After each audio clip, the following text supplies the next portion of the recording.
So, should we bring in the closer? I And think it'd be a good time for that. all right. Hello, everybody, and welcome to the 92nd episode of the Free Baseball Podcast presented by the Athletes Hub. My name is Davis Bird, joined as always by I don't even have any superlatives to call him anymore. It's okay. Jake You don't. Crumpler. We got to come up with something else then. I got to start writing a list down. Shut up. We can do opposites of what I am. So you can be like, the idiotic Jake Crumpler. Wow, humble brag, Jake Crumpler, the world's smartest man, Jake Crumpler. I'll take it. Well, you said opposite, so we can do, Well, we can do that. Wow, got him. We can talk baseball like we always do. First, how are you doing, Jake? I'm doing pretty well. It's baseball season's ramping up, so got a lot of content to consume and also create. But meanwhile, fantasy baseball draft season is just getting started. So I got TGFBI going. I already did one draft last weekend, and just everything's getting a little bit crazy. But yeah, this is the fun time in the year. Also, yesterday was pretty cool because it was Pokemon Day, so they did the Pokemon Presents, and they announced the new or the next iteration in the Pokemon franchise, Legends ZA. So we'll see how that goes. But yeah, there's been some fun things to get excited about. Yeah, a few things to get excited about in the baseball sphere. If you're not a Dodger, or if you're a Dodgers fan, I guess, because there's been they haven't done anything this offseason. They traded Manuel Margot to the Twins, also along with cash considerations, everyone's favorite baseball player, and Rain, is it Duncan? I have no clue how to pronounce that, but it's Rain Duncan. We're going with that. They also got Noah Miller in exchange from the Twins. So Manny Margot heads to the Twins, and then they followed that up with a kind of corresponding move, and it's re-signing Kike Hernandez to a 1-year, $4 million deal. So we can kind of talk about these two together in sort of a package deal. What are you thinking for this trade for the Dodgers? For the Dodgers, I think it makes a lot of sense, just given that, you can give up a guy that was going to cost you more, sign somebody cheaper that's pretty similar, and then also get a prospect. But I think Enrique Hernandez is definitely a step down from Margot. He hadn't been in years past, but this past season was really difficult for him. And if you combine the past 2 years for him, he's had like a 73 WRC plus across each of them.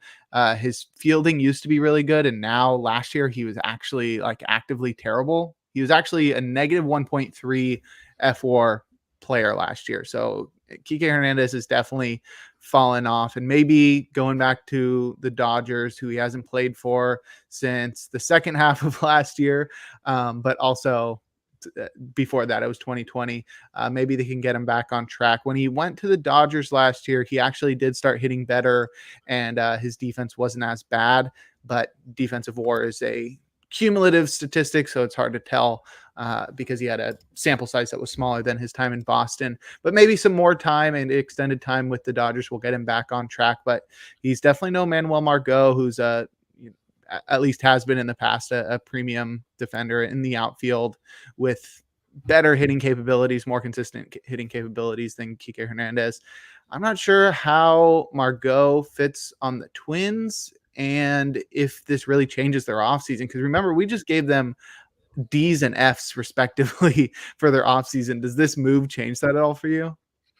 No, I really don't think so. Their outfield situation gets a little bit better because I think right now on like roster resource, I think one of their starters was projected to be like Matt Wallner. I think he's probably going to have to start over like Matt Wallner or Trevor Larnach. Like, I think I don't know if he'll start over put, Wallner, but definitely over Larnach. Larnach. Wallner's pretty interesting. The Larnach's not projected on the bench anymore, and now Margot is. So I guess sure. It makes sense. Weird one for like a left-handed heavy outfield to add him. And then I think the biggest thing here is that like if and when Byron Buxton goes down to injury, you have a capable defender in center field, because like you lose him and you don't really have anybody that can go play out there like anywhere on the roster, even on the 40-man roster. You're not really going to bring up any of the guys that you've got in the minors to cover Buxton in center field. So if Buxton goes down, like now at least you got somebody to back him up, because last year, remember, they had Michael A. Taylor. So when Buxton was DHing the whole year, it's like at least you still had a premium defender in center field. And so Margot sort of fills that Taylor role, which, makes a little sense, but it's definitely a step down for Michael A. Taylor. Do you want to talk about the prospects at all? I'm not totally sure who's getting I what don't. here. I couldn't really find much on Rain Don Khan, but I know Noah Miller's a shortstop prospect, and he's supposed to be a pretty plus glove. That's all I could really find from him. There, Don Khan was number 23 on the Dodgers top 30. I'm not sure what Miller was at all. Yeah, I really don't think there's much here. Don Khan didn't hit much last year at like the Uh-huh. low levels of the minors. He was an A Yeah. ball and just wasn't really good. No, both of these guys aren't very good hitters, but I think Donkon has shown at least a little bit of power at A ball as a 19-year-old with Mhm. 14 home runs last year. And then Miller's pretty fast, but yeah, I sure hope he's a good defender, because his batting numbers are not great. But yeah, I Yeah. think the prospects are probably inconsequential, and this is more about the Dodgers shedding a little. I guess they probably stayed the same amount on payroll, but they added a prospect while, replacing Margot directly. And then the Twins clearly needed a backup for Byron Buxton. So that makes sense, I guess, for both sides. But it's definitely a move that doesn't bring the quite the same kind of weight as, the moves we were talking about this past weekend with like Bellinger.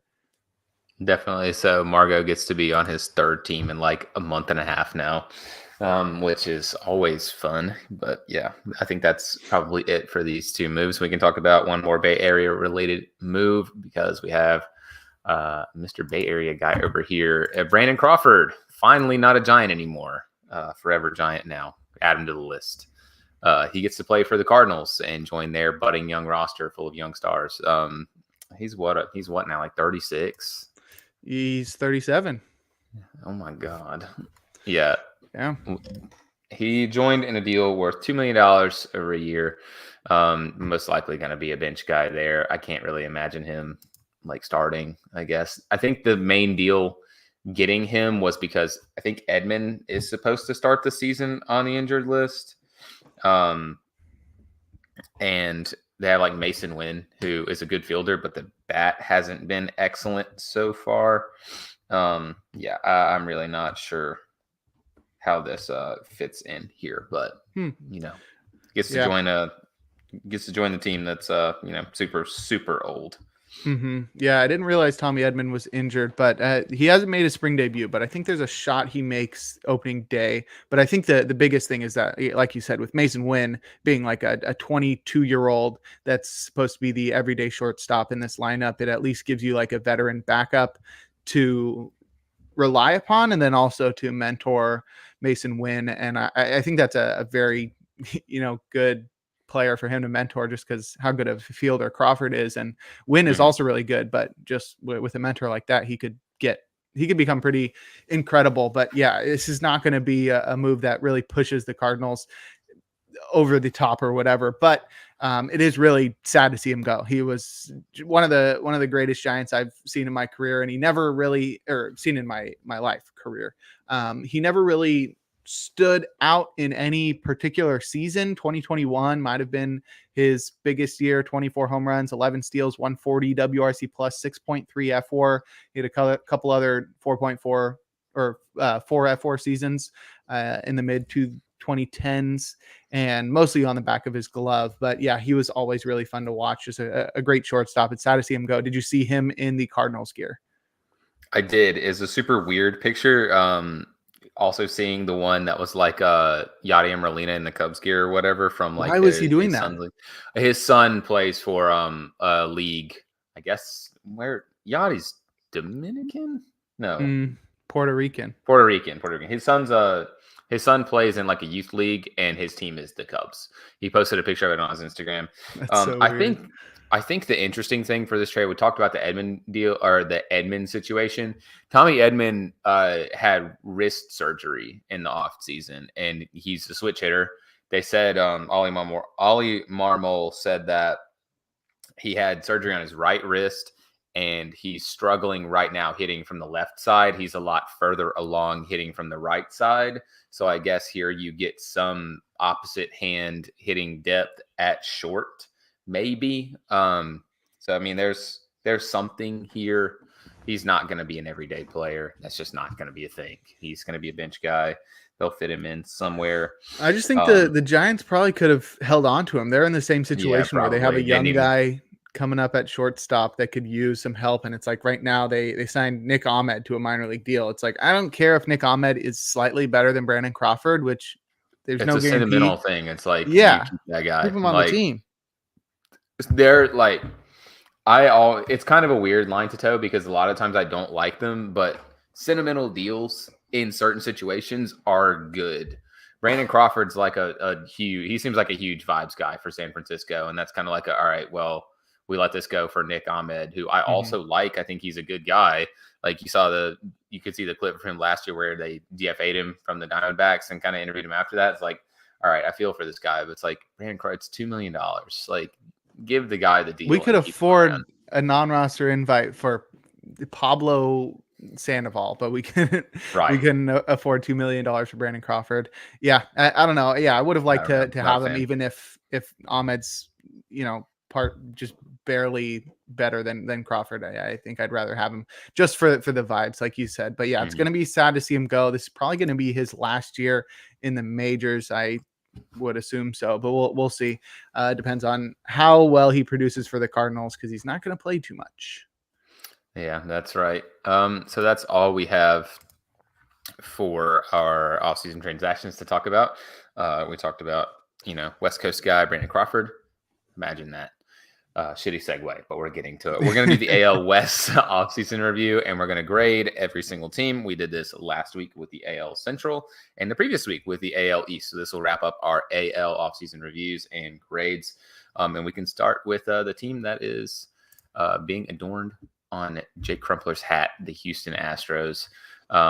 And I will let you go through it and talk about what they've done to add to their roster, what they've lost, and whatever else to talk about with the Houston Astros before we give them a grade.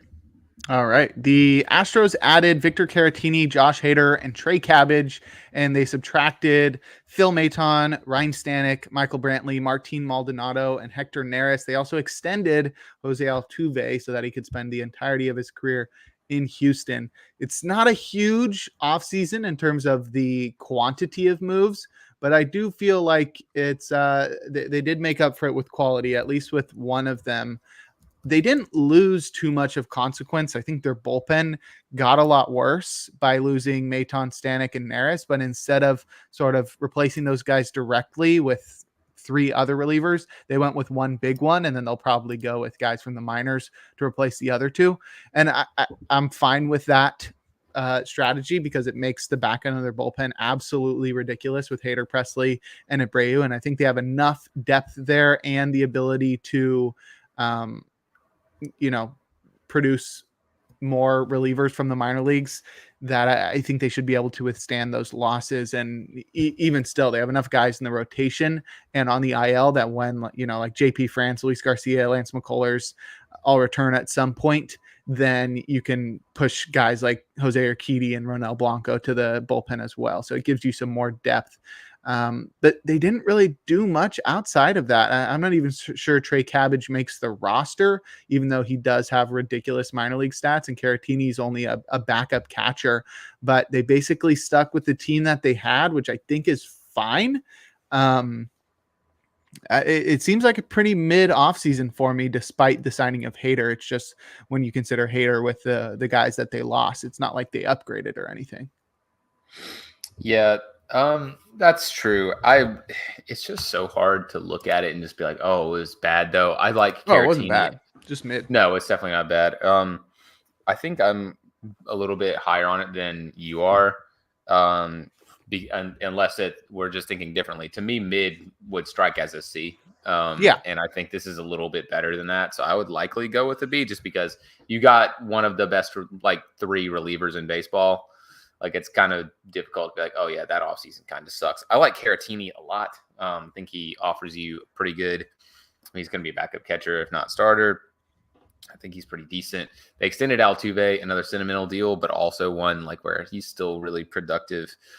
Losing Neris sucks. Stanek, I think I am cool with like that loss. Trey Cabbage, I don't know where he really factors in. He's probably going to be a quad A guy, if anything, maybe a lottery ticket sort of guy. We talked about that a few podcasts ago with the Angels. Basically, just traded him for a bag of chips, which is really kind of shitty for them. I don't know. I think I'm gonna go with B for this one, just because I really, really like Hader, the baseball player, not the person. I like Josh Hader, the baseball player. I think that it makes his bullpen. All you really need to do is get guys from the minors that can fill your middle relief spots and do a job. And then they're the Astros, so they're going to be in contention. They'll likely buy a couple pieces for that bullpen at the deadline. Like they'll add to that. Like Ryan Stanek, I don't really care about. Hector Neris, you replace basically with Brian Abreu or Ryan Presley. I think once your bullpen gets it to the 7th inning, the game ends. Like from here, Abreu, Presley, Hader is nasty. Like that's just an extremely good back in your bullpen. That kind of just that's what I think is the biggest piece of a lot of teams in the playoffs, and that's what the Astros have kind of struggled in the last couple of years. Just kind of getting it done. I know they won a World Series like 2 years ago, so like, what the fuck am I talking about? But like, last season, sort of a struggle. Back in that bullpen is outrageous. I think I'm pretty thrilled with this bullpen or with this offseason if I'm an Astros fan. Yeah, I think I'm going C. I just wish they had done a little bit more. Like when you see the rest of the off seasons for the rest of these rosters, I left out a lot of minor league transactions. So like a bunch of minor league deals on like really fringe guys that probably won't end up on the rosters, but are names that you would recognize. The Astros didn't make any of those. This is literally like all they did was like add 3 guys and lose 5 guys, one of which went to retirement, and extending Altuve. Maybe that's the thing that pushes them over to a B for me, is just keeping Altuve in town. But I would have loved to see them at least do a little bit to help out their offensive depth, because I talked about their rotation and bullpen being able to sort of help each other with depth issues, and they're going to be, helped by guys coming back from injury and stuff. But right now it's like, if anybody goes down with injury, they're sort of screwed, especially like, I don't know, like at shortstop, Jeremy Pena goes down. It's like, then you're going Gray Kessinger, and that's it, unless you want Dixon Machado to, be manning shortstop on a team that has World Series Dubon could play there. Yeah, and then you don't have a guy who can play all over the field, like to play for Jake Myers, who has never really been good. And it just feels like any position, one guy goes down and you are sort of screwed at that position. There's nobody. Like Dubon can fill in anywhere. Caratini would be a decent starting catcher as well, but any other position, somebody goes down, there's nobody from the minors that I'm like, oh, they'll be okay. They'll call up Corey Yolks or David Hensley or Trey Cabbage or whatever. Like those aren't guys that are inspiring confidence, or at least giving me the vibes that they're not going to be absolutely screwed if they lose somebody. So that's like the only thing, is maybe that's nitpicky to be like, they should have gotten offensive depth that's very small. This is a team that's built so well that they could have done nothing this offseason and still been the favorite in the AL West. But I wish they would have done a little bit more. I think I will stick with C, but the Altuve signing has got me leaning very, very close to a B. I think this is a team that genuinely, like, we're going to talk about it later if we have the time. There's quite a few like lower level unsigned free agents that feel like they're major fits for. Like you talked about, like Jake Myers, like that guy sucks. Like this team really kind of needs like a Michael A. Taylor, and then someone else to play short. Like this team could have used Brandon Crawford, to be honest. Like, sure, why not? We can talk about our next team, and that will be the Los Angeles Angels, who had quite an offseason where they lost a few guys. They lost a few guys and one really important. Yeah. But they made up for it by adding Adam Kolarek, Luis Garcia, Adam Simber, Zach Plesac, Robert Stevenson, Matt Moore, Aaron Hicks, and Jose Cisnero. They also added just a boatload of minor league free agents that will fight for roster spots during spring training. But they did have some big losses as they subtracted Shohei Otani, Gio Urshela, Randall Grichuk, CJ Crone, Mike Moustakis, Aaron Loop, Eduardo Escobar, David Fletcher, Max Stassi, and the aforementioned Trey Cabbage. I think the big thing here is I love what they did with the bullpen. They Mhm. really didn't lose too many guys. They lost Aaron Loop, and that was about it. And they made that a focus of their offseason, bringing in Stevenson, re-signing Matt Moore, getting Luis Garcia, Simber, and Cisnero. And that's pitching is always a struggle for this team. They struggle at keeping guys healthy. They struggle to keep guys pitching at the levels that they've pitched at before. So just having this much depth in the bullpen, I think, is huge for them. They also could have used a little help in the rotation, and that's where sort of Zach Plesac comes in. But it's not a terrible rotation as it is. I just wish they maybe had a couple more standouts. Right now, it's Detmers, Canning, Sandoval, Anderson, and Silseth. I think Silseth is drawing a little bit of hype, but the rest of those guys sort of seem cooked in terms of they don't feel like they're going to take a big next step. And I think they also like lost guys that were manning their pitching development. I think they used to have Andrew Bailey, former Rookie of the Year award winning closer, and now he's with the Red Sox. That was a Mhm. big thing for Craig Reslow to go get him.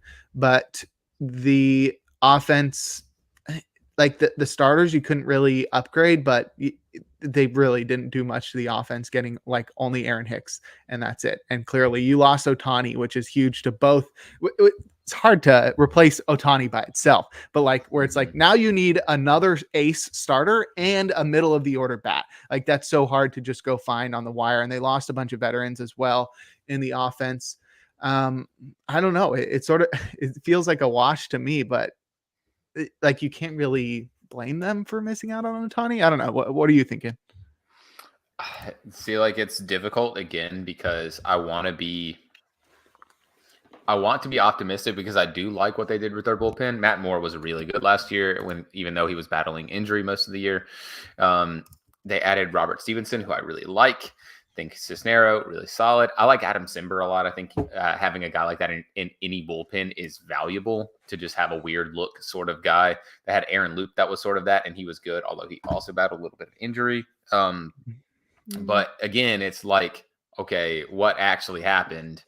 You lost the best baseball player of the last 50 years, maybe. Like you lost a literal once in a generation baseball player because your organization is dog shit, and that's sort of it. Like, man, that sucks. So I kind of want to look at it from the results side, even though, like, all right, you added well.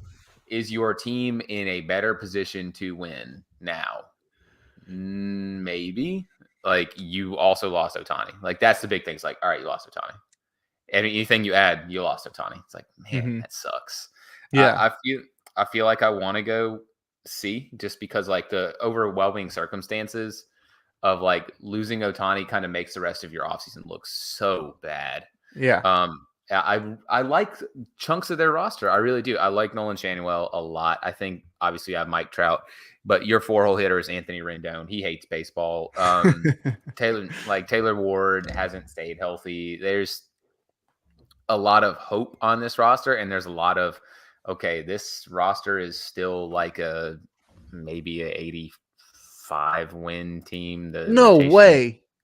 like I'm talking like absolute ceiling, man. Yes. Okay. I Like was as because they the won 73 absolute, games last year with I'm gonna say Otani. hell no. Like that's the ceiling for your roster. I think is around 84, maybe 83 wins. 85 is probably Sure. way too much. Like Like, and sneaking into the wild card is the best case sneak, scenario. yeah, absolutely, sneaking into the last wild card is probably the best thing this team can hope for, and like that sucks if that's what your roster is looking like. Hmm.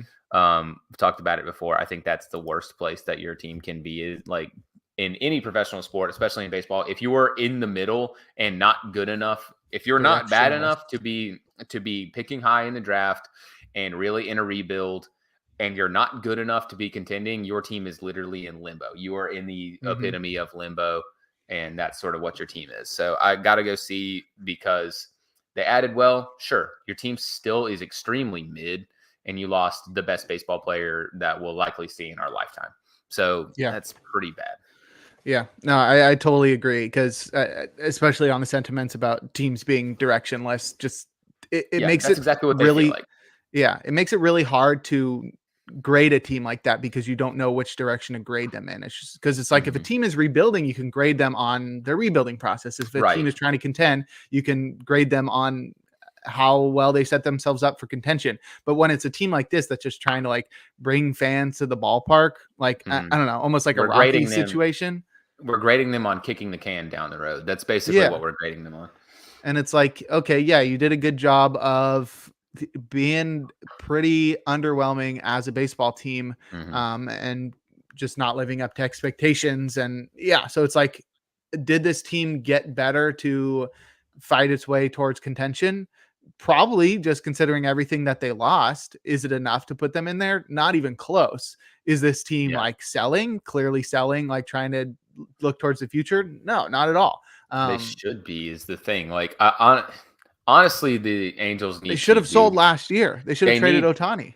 They should have traded Otani, and they need to do Mike Trout a favor because Mike Trout never feels like a guy. Everyone like I'll keep seeing like these videos from like draft Nick Mark and like all these other chuds on like YouTube that have like no idea what they're actually talking about. It's like, oh, should Mike Trout request a trade? Yeah, he should. Is he going to? No, he's never going to do that. Mike Trout's not the guy that's going to do that. Well, I think He's they asked him, and he said he didn't want to because he's like, I've got unfinished business here. I don't want to take like the what easy road, what the fuck unfinished business does he have?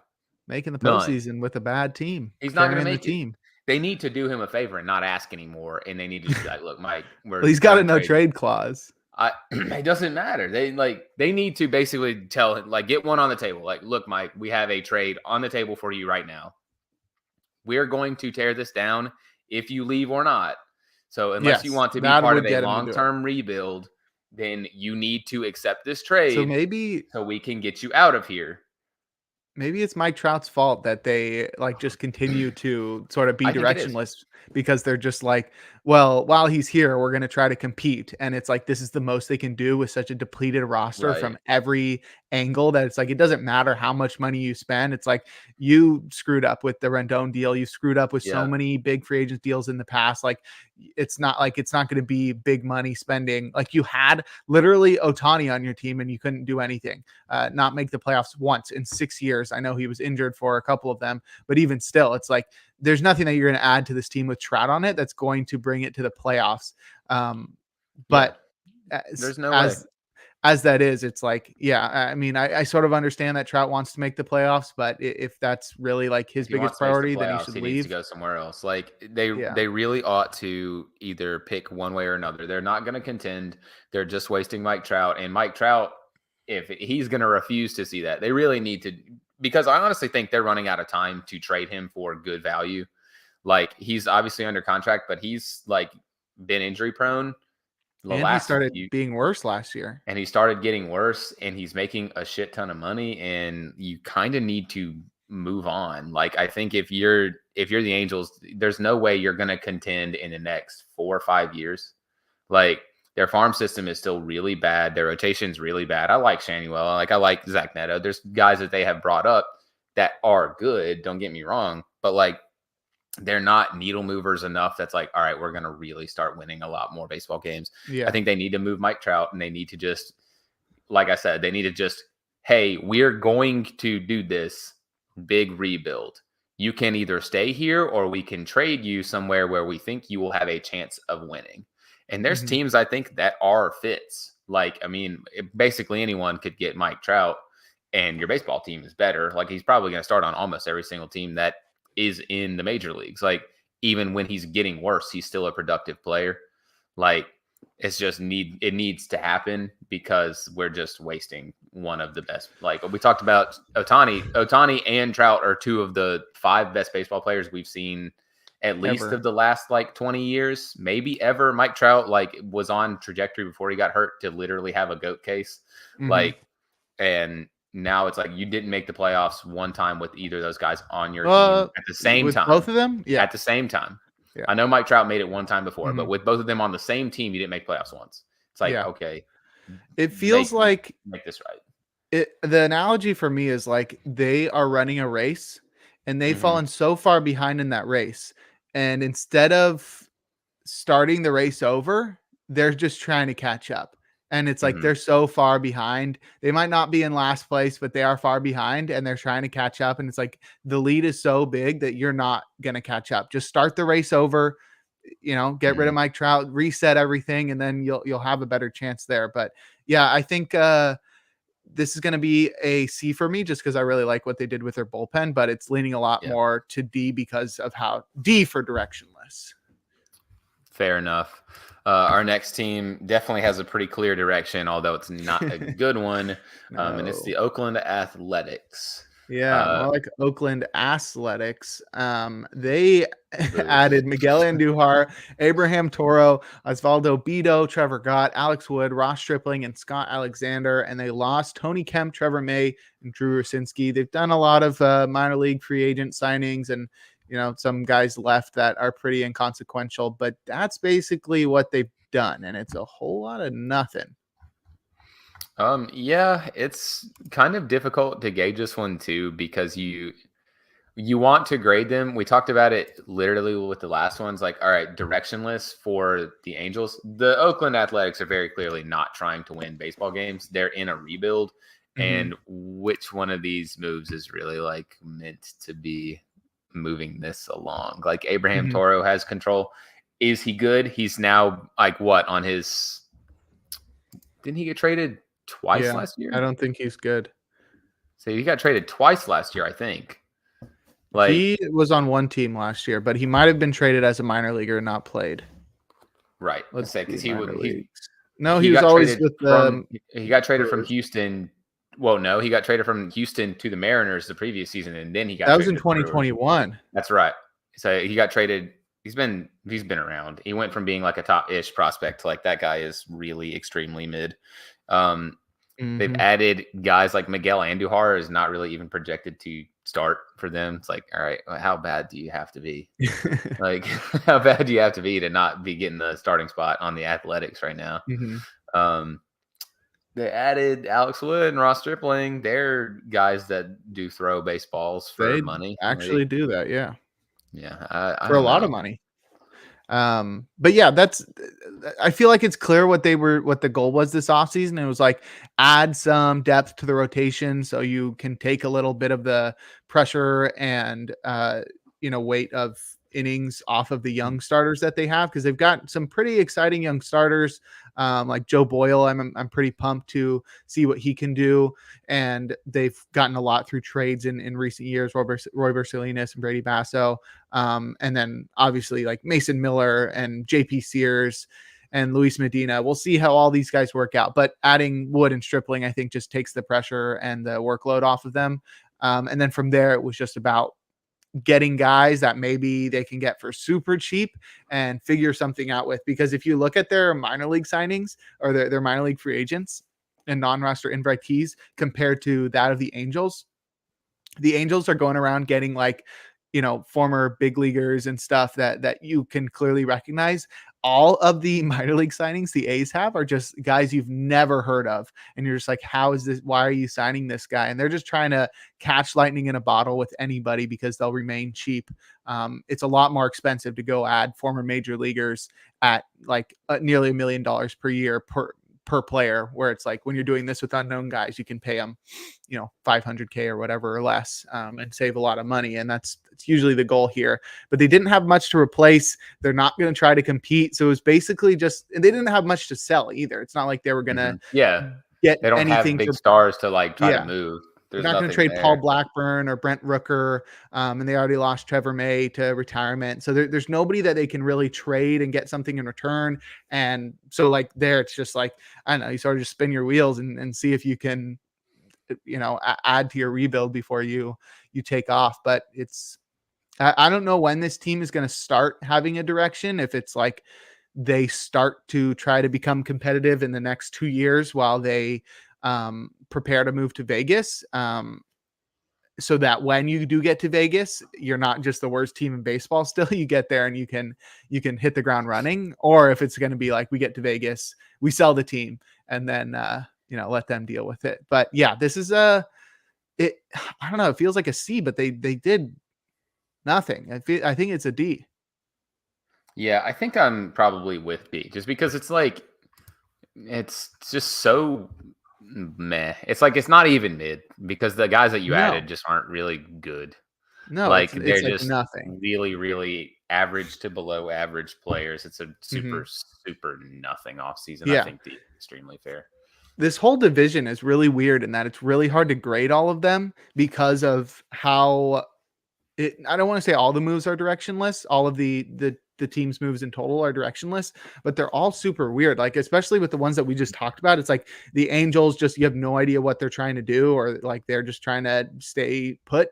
The Astros didn't really go super crazy towards contention, and the A's didn't do the same thing, but the opposite way towards rebuilding. And then I don't know the Mariners, which we're about to talk about, do that thing where they sort of just shuffle the cards around, um, and then the Rangers will get there, but they just won the World Series and then they didn't do enough. So this whole division feels weird in that, like, oh, nobody really had a standout offseason. But we can move to the Mariners. They added Luis Urias, Carlos Vargas, Sebi Zavala, Jackson Kowar, Mitch Garver, Luke Raley, Mitch Haniger, Austin Voth, Jorge Polanco, and Gregory Santos.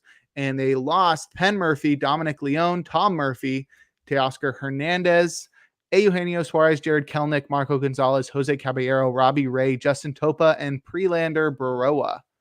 I'll let you go first here. Yeah. I actually we talked about this at the start of like the offseason when they were just not doing much of anything, and then they made all these moves that like, all right, I kind of hate their offseason. And then the more that it's gone on, I kind of really like the offseason. And I think it's a little bit more than reshuffling the cards. Um, Basically, for me, the only losses that are majorly consequential are like Caballero, who was more of like a utility guy, Robbie Ray, who didn't play last year, and Eugenio Suarez. Jared Kelnick didn't really break out how you wanted him to. Prelander Baroa, too, I guess, if you want to include that one. The rest of them, I'm pretty stoked with how they've flipped this roster around. Luke Raley, I think, was a really shrewd trade. Getting Mitch Garver as your everyday DH is already looking like it's been pretty good. He's hit a home run, a super long home run, too, in like his first spring training game. I think if you keep him healthy and he DHs every day, he's going to be really good for you. The Polanco trade, I'm a huge fan of. Gregory Santos also really like, and then getting Haniger back if he can stay healthy. I'm a pretty big fan of this offseason. I think the Mariners have gotten a little bit better at the very least. I'm pretty thrilled with this so far. I still like how their rotation figures out. So losing Robbie Ray, really, like, that's not the biggest deal. Gregory Santos fits in at the back end of your bullpen, and I think that kind of makes this look really solid. For me, I really like this. And then Luis Urias, I think he could be something. It feels like he's been due to kind of get back to form because he was good with the Brewers for a little I've bit been and then waiting for it. on off. Yeah, he feels like he's been a player like prime for a breakout for like 3 years now. But I really like this Mariners offseason. I can't go A because it just doesn't have like the firepower really to bump it there. But I think this one is a really solid B for me. I like how they shuffled the roster around, and I think this gives them more of a chance to compete. Don't think they win the division, but I think they're going to be one of the real contenders for one of the wild card spots for sure this year. Yeah, I understand your point of view. I just feel like a team that needed one big push to sort of get it over the edge after sort of being quiet last offseason, a year after making the playoffs for the first time in 20 years. It felt like, okay, we need to do more this offseason. And maybe they did more in terms of quantity, but maybe not quality in my eyes. I just felt like it's a lot of shuffling. Like Luke Raley, solid addition, but it's at the cost of Jared Kelnick. Luis Urias and Jose Rojas might be, or Josh Rojas might be solid additions, but it's at the cost of a Eugenio Suarez. Mitch Haniger may be solid, but like it's at the cost of Teoscar Hernandez to free agency. I don't think the rotation needed any work at all. And I think the Robbie Ray trade does make a lot of sense, despite the fact that I'm not really sure what they got back is going to be huge, but it makes a lot of sense to get out from under that contract because you have so much really good young pitching. And so that one's fine with me. And I loved the Gregory Santos trade as well. He's going to be really good, and I think they could afford to give up Prelander Baroa. But the offense is where I'm not totally convinced that they did enough. Adding Mitch Garver, I guess, could be seen as like a quasi replacement for Teoscar and Eugenio Suarez, just a good right-handed bat, and then you sort of make up for third base elsewhere. But it all sort of seems like they lost a guy and they replaced him, and I don't know if any of the guys that they replaced, the guys that they lost with, are better than the ones that they had before. I like Luke Raley's safer than Jared Kelenic, but the ceiling is a lot lower. Mitch Haniger is going to get injured like 2 games into the season. I also forgot Jorge Polanco. That's actually a pretty good addition. Maybe they did upgrade the offense a little bit more, but I feel like it comes at the cost of other things because they lost Caballero, who would have been a better defender at second base than Jorge Polanco. I guess they did pretty well. Maybe it's a little more than shuffling. I think in the process of it, it really felt like shuffling for like cost issues. And then now we're at the point where, now I can see the whole picture that, what's his name? Jerry Dipoto was painting. And, now I can see that's a little better. It's definitely not an A for me. I think it's a B, and it's going more towards C just because they did lose some interesting options, and I'm not totally sold on guys like Luke Raley or Jorge Polanco bouncing back, or Mitch Haniger staying healthy, or Mitch Garver not catching anymore. But maybe it all does work out. I think I will go B. I think I've convinced myself by trying to sell the opposite argument. Yeah, it's just I like what they've done a lot because they've added, but they've also done the extremely Mariners thing where they've added guys that have control. Like they got rid of Teoscar Hernandez and like Eugenio Suarez and added in like Mitch Haniger under contract because he signed that big contract with the Giants. They added in Luke Raley. He's controllable. They got Gregory Santos, super controllable. They got a guy that's not going to start the season. He wasn't on the list, but he's not going to start the season. But I think it end up being a solid roster piece for them. Simon Taylor, they got him with the Royals. Like they've added pieces. They've done an extremely Mariners offseason. Like you said, like they needed one big piece. The Mariners aren't going to do that. Like they're just not going to. They might have to do it through a trade. And I think that if they really wanted to, they probably could. It's just like for what the Mariners are, they did the best the Mariners could do under their philosophy for just how they're run. And I think that's like why I'm a big fan of their offseason. It started off really bad, and I think it got better. So maybe it took all the way until now for me to shake off the opinion I had at the start of the offseason when they traded Suarez and Kelenic and sort of got on their hands. Definitely didn't start off well, for sure. No. All right, we can move to the last team, the defending World Series champion, Texas Rangers. Added Travis Jankowski. They brought him back at least. Kirby Yates, Tyler Mahle, Andrew Kisner, and David Robertson. And they lost, not officially yet, but Jordan Montgomery, Mitch Garver, Chris Stratton, Austin Hedges, Aroldis Chapman, Jake Odorizzi, Robbie Grossman, Martin Perez, and Will Smith. Losing Will Smith means they won't repeat as World Series champions. But I really do not like their offseason. I think offensively, they're fine. They actually have depth offensively, like with Ezekiel Duran looking to be a bench guy that can play everywhere, and guys like Wyatt Langford and others in the minors that can come up and contribute. And the rotation is probably going to be helped by midseason returns from Jacob deGrom and Max Scherzer, and maybe some call-ups to like Owen White and Cole Winn, maybe even Jack Leiter. But the bullpen was such a clear area to attack, and all they did was add Kirby Yates and David Robertson, some of the oldest guys out there.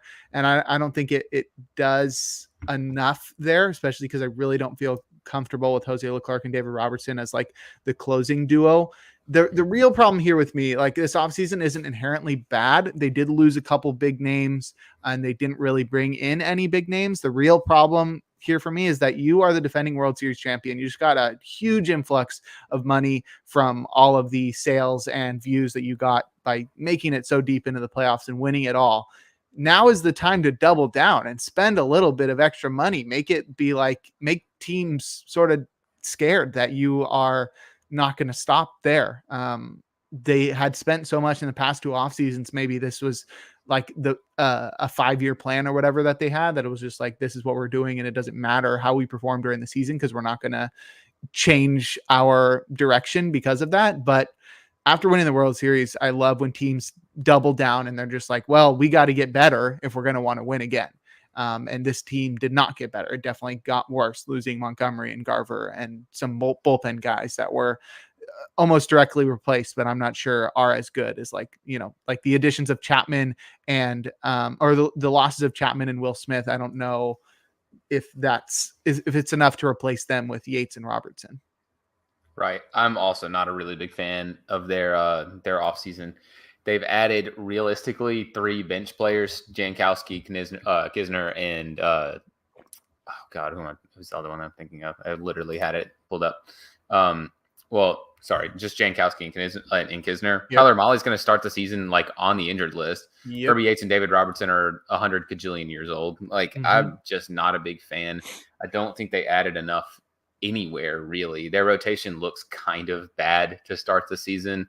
I'm the world's biggest Nathan Eovaldi fan, and he is currently penciled in as their 1 starter.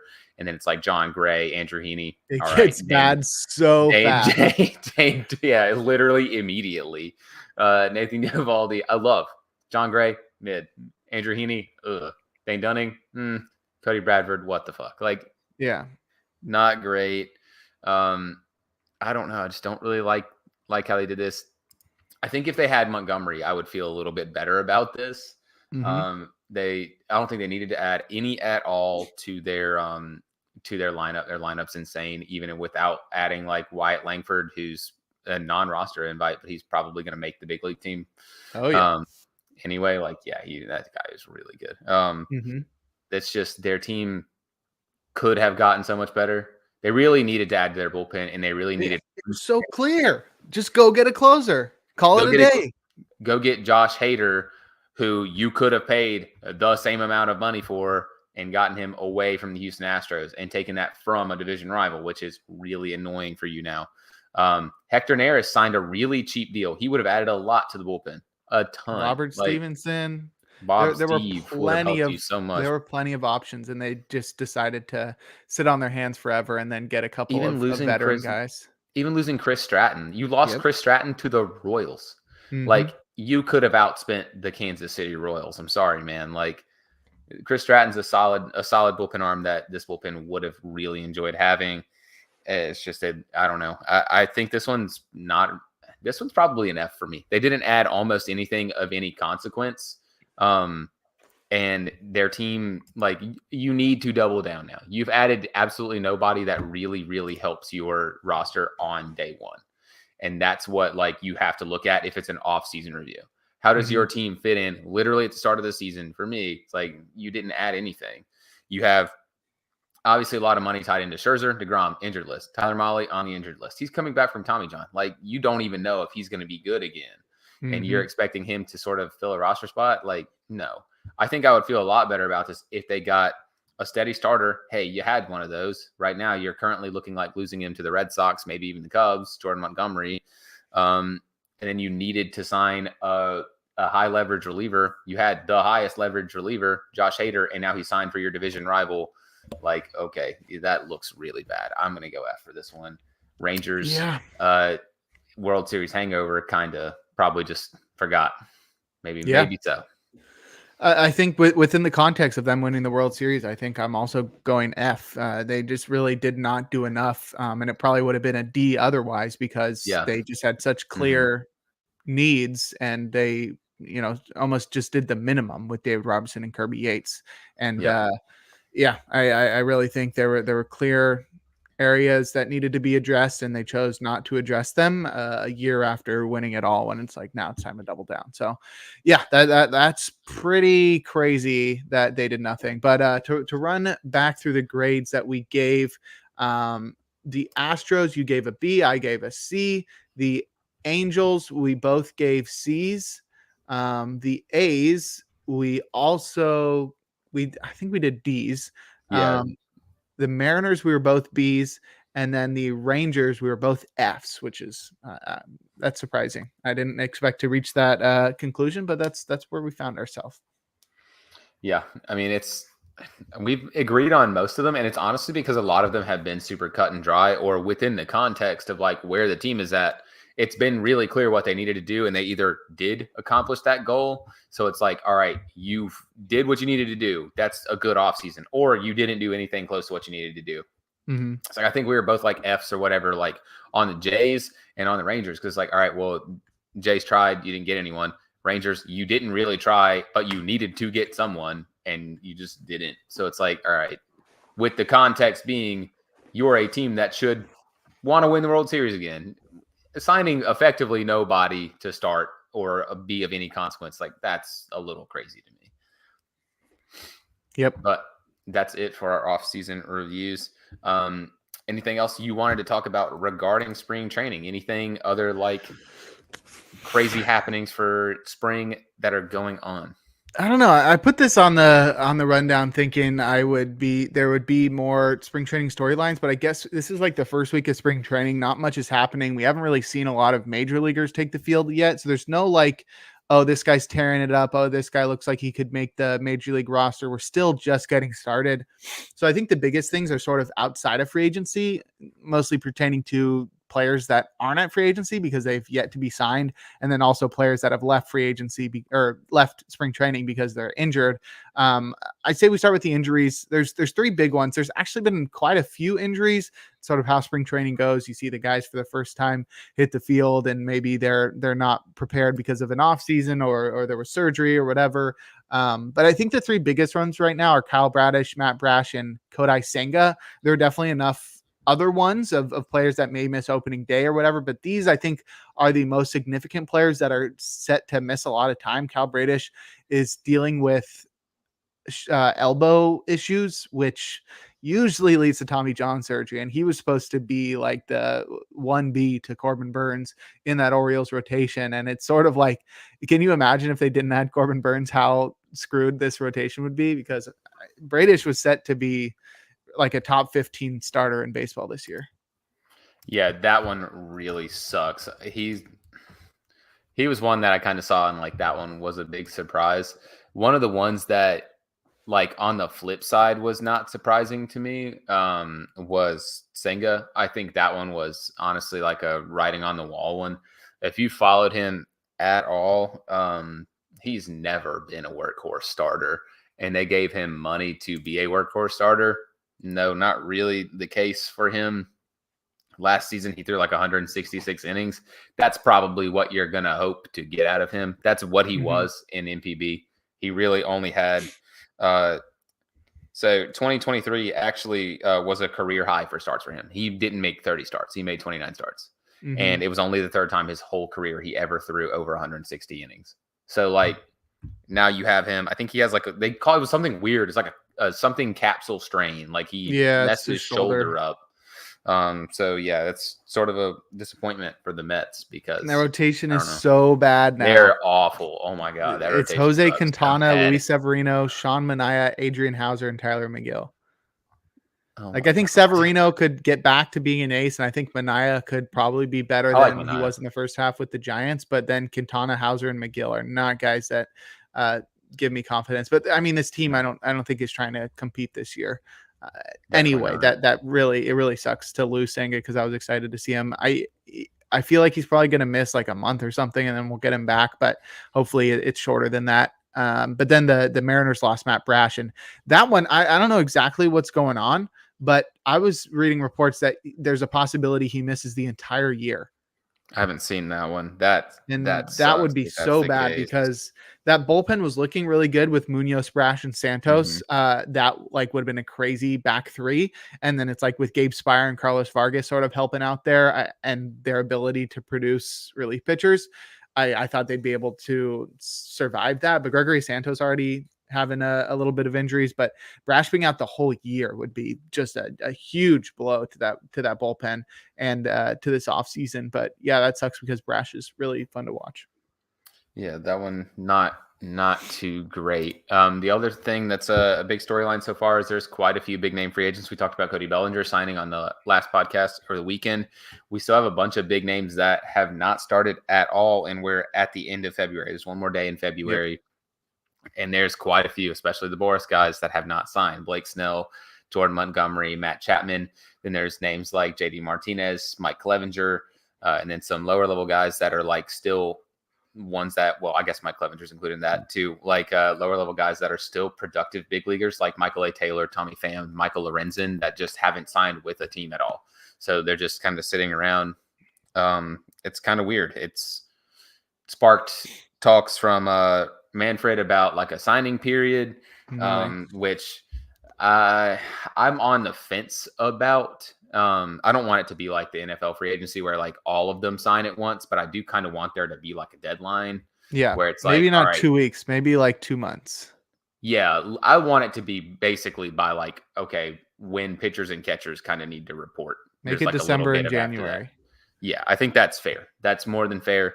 But I don't know. It's weird to try to figure out where these guys land because it's teams look kind of finalized, but spring training, you talk about injuries, someone could end up going down and then someone could sign a deal to sort of fill in a gap. Like Kimbrel signed like in the middle of the season a couple years ago with the Cubs. Yeah, after the qualifying offer went away.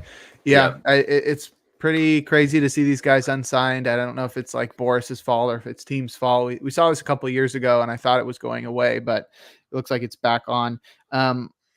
There's a few of these guys that are still on our free agent predictions. Mhm. I want to get your thoughts on whether or not you think these guys could still sign with the team that you projected. We'll start with Blake Snell. You had him projected to the Mariners No. for 7,196. No. That one was like a really like tentative one. I was like, that sounds cool. I think the odds like went up once like Robbie Ray went away. This is more contingent on if the Mariners actually do make a trade out of their rotation. I think they could swing it, but I'm gonna go with no on that one though. I had him going to the Angels for 8,215. I still think it's possible he goes to the Angels. I They think that one's love possible. bad contracts, but I've heard that it's down to like the Yankees and somebody else. I think I don't remember who else had an offer on him. I know the Yankees. There's a report that the Yankees have an offer out for Blake Snell. Yeah. So I feel like he's probably not going to go to the Angels, but I definitely still see that as a possibility. The second one with Jordan Montgomery, both of us had him going to the Rangers for around the same amount. The Rangers have stated that they are done this offseason. They're not going to sign him. I think that they should, but it doesn't sound like he's going there. Do you think it's still possible he goes back to the Rangers? I think it's possible, but I think it would be on a deal that's closer to what Bellinger's looks like, if not a 1-year like heavy AAV one. Because like I said, they're starting the season without Scherzer, without DeGrom, and now Tyler Mahle they signed, probably also going to start late. Their rotation looks like garbage. Like their rotation is terrible. I think if they got Jormont on like a 1-year really heavy AAV, like 1 year, I don't know, like 27, something like that probably fits. I could see it, but probably not going to happen. I think he's probably going to end up with like the Red Sox. Yeah, I don't see him going to the Rangers just because of their stated desire to not add anybody else. There's definitely still options for him to go. Every team can afford to add another starter, especially one of his caliber. Matt 100%. Chapman, you had projected going to the Giants. How do you feel about that one? I still think that one's going to happen too. I agree. I still think that you had him going to the Cubs. I think those are literally the two best possible fits that he has. Yeah, I think he could still go to the Cubs as well. I think it's probably going to be Giants. I think it's just going to be like another couple days, and he's just going to be there.